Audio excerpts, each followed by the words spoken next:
خلاص يا عم احنا ماشيين يا عم. طب ما نروش عليك يا عم خلاص يا عم. ما نروش عليك يا عم خلاص. السلام عليكم ورحمه الله وبركاته. النهارده الفيديو غير اي فيديو، لو الفيديو ده وصل 20 لايك هنعمل الجزء الثاني. النهارده صاحبي نازل قام في مقلب هنرش عليه ميه وهو بيتضايق حاجه اسمها ميه. يا جدعان نازل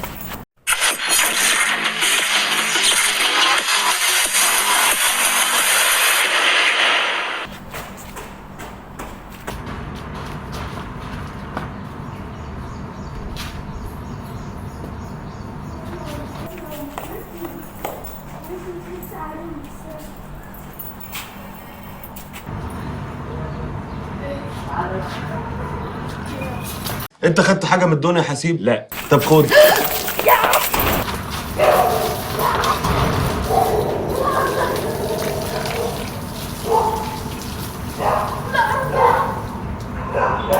تعالى بس تعالى تعالى يا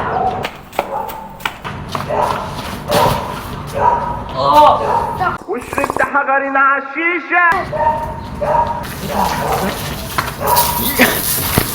يا اسطى الكاميرا.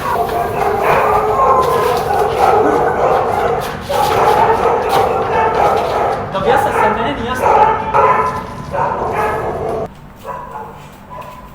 ايه ده يا عم بالله؟